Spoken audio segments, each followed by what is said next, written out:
आहारपदा प्राथमिक विद्यालय एसएमसी निर्वाचन बातिल को नहीं असंतोष बीओ को निष्पत्ति को विरोध। राज्य में गणशिक्षा विभाग निर्देश अनुଯାयी स्कूल गुड़िकरे नूतन स्कूल परिचालना कमिटी बा एसएमसी गठन करा जाउछि। विश्वनाथ नायक खंडरा पंचायत पूर्वतन सरपंच वर्तमान सरपंच स्वामी बा प्रतिनिधि कौन कहे अपना स्कूल जो कमिटी गठन होता से कमिटी गठन कमिटी वर्तमान राज्य सरकार तांकर जो चिठी 26/6/26 Odisha school education programme authority जो अनन्या दास आईएएस जे कि project director state project director जो चिठी देइचंती सेही चिठी बा सेही guideline constitution of school management committee SMC school of the state ये जो सब्जेक्ट रे जो चिठी आसी सरकार के तरफ से गाइडलाइन मुताबक गत 17 तारीख रे आहारपदा प्राइमरी स्कूल एसएमसी गठन प्रक्रिया आरंभ होता एवं पूर्व निर्धारित नोटिस अनुसार कमिटीर समस्त 11 जन सदस्य भितर 10 जन सदस्य उपस्थित थिले एवं सहमति अभाव से सिक्रेट बैलेट होता बीओंकर प्रतिनिधि हिसाब से सीआरसीसी प्रधान शिक्षिका ये निर्वाचन को परिचालना करथिले एवं निर्वाचन में सिक्रेट बैलेट रे जनागला ये डलिलेता जना 7 खंड भोट पाइथिला बेले तांकर प्रतिद्वंदी 3 खंड भोट पाइथिले एवं वाइस प्रेसिडेंट हिसाब से जयंती माझी 7 खंड भोट पाइथिला बेले तांकर प्रतिद्वंदी मध्य 3 खंड भोट पाइथिले। तापरे प्रधान शिक्षिका सभापति उपसभापति नाम घोषणा कले पुष्पगुच्छ देकी संबर्धित कले ग्रुप फोटो उठेले एवं रिजोल्यूशन कले जो कि समस्त पराजित एवं जीति प्रार्थी दस्तखत कले प्रधान शिक्षिका सीआरसीसी दस्तखत कले। तापरे हठात 22 तारीख दिन बीओ कौन सी कारण न दर्शाई से कमिटी को बातिल कर बातिल करके पुनर्बार कमिटी गठन करने से चिठी देते से चिठी गोटे सिंगल धाड़ी रे लिखिं president and vice president of your school has not been done in proper procedure. आमे क्वेश्चन करिचु बीओ को आमे मध्ये रिटन क्वेश्चन करिचु जीति प्रेसिडेंट एवं वाइस प्रेसिडेंट करिचन ये question what is the legal procedure जो प्रोसीजर की आपंकर सीआरसीसी किंबा प्रधान शिक्षिका जानी ना कि जदि से माने जानी ताहले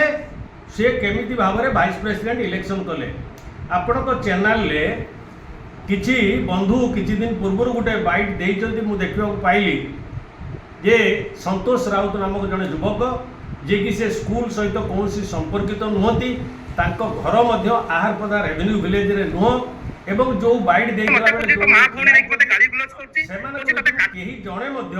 अभिभावक नाहंती केवल गोटे राजनैतिक आक्रोश रखी ये प्रकार गोटे बयानबाजी करिसेंती जहाँकि मु निंदा करुच्ची एवं पंचायतवासी मध्य निंदा करुछंती एइपई से जो कथा कहिसेंती जे मुख्यमंत्री आगे निर्वाचित हैला परे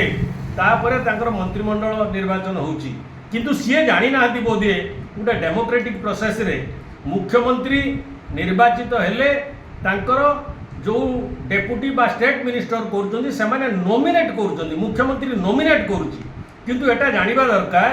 एठी स्कूल कमिटी रे प्रेसिडेंट निर्वाचित होउची एवं वाइस प्रेसिडेंट मध्य निर्वाचित होउची एठी मनोनीत बा नॉमिनेट केही हो नाहंती ए कथा सी जानी नाहंती जहाँकि तांकर से भली साधारण ज्ञानर अभाव अछि जोथि पई कि से माने एई भली गुटे अजथा गोटे निंदनीय विवृत्ति देइचंती। आउ गोटे कथा कहिचंती सरपंच को प्रतिनिधि भाव में मु एक कथा स्वीकार माने कहबा चाहे जे मु गत 17 मसीह ये पंचायत रे सरपंच 22 मसीहा पर्यंत थी एवं 22 मसीह मो स्त्री जेहेतु एटा लेडीज कोटा हो गला रिजर्व फॉर लेडीज रहिला सरपंच मो स्त्री मध्य सरपंच अच्छी एवं आमे बहु वोट रे निर्वाचित होइचु पंचायतवासी आमको ग्रहण करिसेंती आमे गत 5 वर्ष रे पंचायत लोकंकर सेवा करिचु जो पई कि आमको पुनर्बार वोट दे आमको निर्वाचित करिसेंती एवं मु मध्य जड़े आगुआ कर्मी हिसाब रे जड़े सचेतन नागरिक हिसाब रे ये पंचायतर समस्या सहित जड़ित अच्छी एवं समस्या को समाधान करने आम तत्पर नास्ति उद्यम करुचु। गोटे कथा हूँ ଯେଉଁଭଳି ଢଙ୍ଗରେ ସେମାନେ ବିବୃତ୍ତି ଦେଇଛନ୍ତି ଏବଂ ଯେଉଁ କେତେଜଣ ଦେଇଛନ୍ତି ସେମାନେ ଏ ଆହାରପଦା ସ୍କୁଲ ସହିତ କୌଣସି ସମ୍ପର୍କିତ ନୁହନ୍ତି ବା କୌଣସି ଅଭିଭାବକ ମଧ୍ୟ ତାଙ୍କ ସହିତ ଜଣେ ନାହିଁ। ହାରିଗଲା ପରେ ସରକାରୀ ଦଳର ଚାପ ପକାଇ ଗୋଟେ ଡେମୋକ୍ରାଟିକ୍ ୱେରେ ନିର୍ବାଚିତ ହୋଇଥିବା ଗୋଟେ କମିଟିକୁ ବିଓଙ୍କୁ ପ୍ରେସର ପକାଇ ତାକୁ ଅଗଣତାନ୍ତ୍ରିକ ଭାବରେ ଭାଙ୍ଗି ଦେଇଛନ୍ତି, ଯେଉଁଟାକି ମୁଁ ବିଓକୁ ମଧ୍ୟ ଏ ସଭାପତି ଏବଂ ଉପସଭାପତି ଦାବି କରିଛନ୍ତି ଯଦି ଆମକୁ ଜଷ୍ଟିସ୍ ନ ମିଳେ ଆମେ ବାଧ୍ୟ ହୋଇ ଉଚ୍ଚ ନ୍ୟାୟାଳୟରେ ଆଶ୍ରୟ ନେବୁ। ତେଣୁ ଏଭଳି ଘଟଣାକୁ ଯେଉଁଭଳି ଭାବରେ କଦର୍ଥ କରାହେଉଛି, ରଙ୍ଗୀନ କରାହେଉଛି, ରାଜନୈତିକ ରୂପ ଦିଆହେଉଛି, ମୁଁ ତାକୁ ଚେତାଇ ଦେବାକୁ ଚାହେଁ। ବିଦ୍ୟାଳୟ ଭଳି ଗୋଟେ ପବିତ୍ର ଅନୁଷ୍ଠାନରେ ଏଭଳି ରାଜନୀତିକରଣ କରିବା ଉଚିତ ନୁହେଁ। ରାଜନୀତି କରିବ ନିର୍ବାଚନ ସମୟରେ, ପଞ୍ଚାୟତ ନିର୍ବାଚନ ହେଉ ବା ବିଧାନସଭା ନିର୍ବାଚନ ହେଉ, ତୁମେ ଦଳୀୟ ଭିତରେ ରାଜନୀତି କର, କିଛି ମାନେ ଆପତ୍ତି ନାହିଁ। କିନ୍ତୁ ବିଦ୍ୟାଳୟ ଭଳି ଗୋଟେ ପବିତ୍ର ଅନୁଷ୍ଠାନରେ ଯେଉଁଠି କୋମଳବତୀ ଶିଶୁମାନଙ୍କୁ ପାଠ ପଢ଼ା ହେଉଛି, ଯେଉଁ ଜାଗାରେ ମଣିଷ ତିଆରି କାରଖାନା ବୋଲି କୁହାଯାଉଛି ବିଦ୍ୟାଳୟକୁ, ଯେଉଁଠି ମଣିଷ ତିଆରି କରାଯାଉଛି, ତାର ଫାଉଣ୍ଡେସନ୍ ପଡ଼ୁଛି, ସେ ଜାଗାରେ ଏଇଭଳି ହୀନ ରାଜନୀତି କର ନାହିଁ। ଯେଉଁମାନଙ୍କର ନିଜର ସ୍ଥିତି ପଞ୍ଚାୟତରେ ନାହିଁ, ନିଜର ଗାଁର ନାହିଁ, ଯେଉଁ ବନ୍ଧୁ ତାଙ୍କର ବିବୃତ୍ତିରେ କହୁଥିଲେ ସେ ଅତୀତରେ ମଧ୍ୟ ମୋ ସହିତ ନିର୍ବାଚନ ଲଢ଼ିଛନ୍ତି, ମାନେ କହିଲେ ଲାଜ ମାଡ଼ୁଛି ତାଙ୍କୁ, ସେ ଯେଉଁଭଳି ଭାବରେ ପରାସ୍ତ ହୋଇଥିଲେ, ସେ ଆଜି ବଡ଼ ବଡ଼ କଥା କହୁଛନ୍ତି। ସେ ନିଜକୁ କ'ଣ ଆଗେ ଚିନ୍ତା କରନ୍ତୁ, ନିଜେ କ'ଣ ଚିନ୍ତା କରନ୍ତୁ। ଆଗାମୀ ପଞ୍ଚାୟତ ନିର୍ବାଚନରେ ତାଙ୍କର ଯଦି ସତ୍ସାହସ ଅଛି ମୋତେ ସାମ୍ନା କରନ୍ତୁ। ମୁଁ ଏ ଟିଭି ମାଧ୍ୟମରେ, ଏ ଗଣମାଧ୍ୟମ ମାଧ୍ୟମରେ ମୁଁ ତାଙ୍କୁ ଏକଥା ସୂଚାଇ ଦେବାକୁ ଚାହେଁ। ଦୟାକରି ଯଦି ତାଙ୍କର ସତ୍ସାହସ ଅଛି ମୋତେ ସାମ୍ନାରେ ସାହସ କରିକି ସାମ୍ନା କରନ୍ତୁ ଏବଂ ଏ ପ୍ରଶ୍ନ ପଚାରନ୍ତୁ, ଯେଉଁ ଗାଇଡ଼ଲାଇନ୍ ସରକାରଙ୍କ ନିର୍ଦ୍ଦେଶ ଅଛି ସଭାପତି ଆଗେ ନିର୍ବାଚନ ହେବ, ମୋତେ ଦେଖାଇ ଦେଇପାରିବେ କି ରାଜ୍ୟ ସରକାରଙ୍କର ଶିକ୍ଷା ବିଭାଗ এই ଯେଉଁ ଚିଠି ପଠାଇଛନ୍ତି, ଏ ଯେଉଁ ଗାଇଡ଼ଲାଇନ୍ ଦେଇଛନ୍ତି, ଏ ଗାଇଡ଼ଲାଇନ୍ରେ ସେ ଗାଇଡ଼ଲାଇନ୍ ନମ୍ବର 26/6/2026 ତାଙ୍କର SMC କମିଟି 7063 ଲେଟର ନମ୍ବର ମୁଁ ଦେଉଛି, ଆପଣଙ୍କୁ ଜଣାଇ ଦେଉଛି। ଏଥିରେ କୌଣସି ଜାଗାରେ ନାହିଁ କମିଟି ନିର୍ବାଚନରେ ଆଗେ ସଭାପତି ହେବ କି ଆଗେ ଉପସଭାପତି ହେବ। ତେଣୁ ଯେହେତୁ ଭାଇସ୍ ଚେୟାରମ୍ୟାନ୍ ଲେଡିଜ୍ଙ୍କ ପାଇଁ ସଂରକ୍ଷିତ, ତେଣୁ CRCC ଏବଂ ପ୍ରଧାନ ଶିକ୍ଷୟିତ୍ରୀ ମହିଳାଙ୍କ ଉଦ୍ଦେଶ୍ୟରେ ଉଦ୍ଦିଷ୍ଟ ଥିବାରୁ ଏବଂ 10 ଜଣ ସଭ୍ୟଙ୍କ ଭିତରୁ 7 ଜଣ ମହିଳା ଥିବାରୁ ସେମାନେ ପ୍ରଥମେ ଭାଇସ୍ ଚେୟାରମ୍ୟାନ୍ ଇଲେକ୍ସନ୍ କରିଥିଲେ ମହିଳାକୁ ପ୍ରାଧାନ୍ୟ ଦେଇକି। यार अर्थ नुहे गाइडलाइन को उल्लंघन कर अच्छी कि से किसी पाखे देखई पारे कि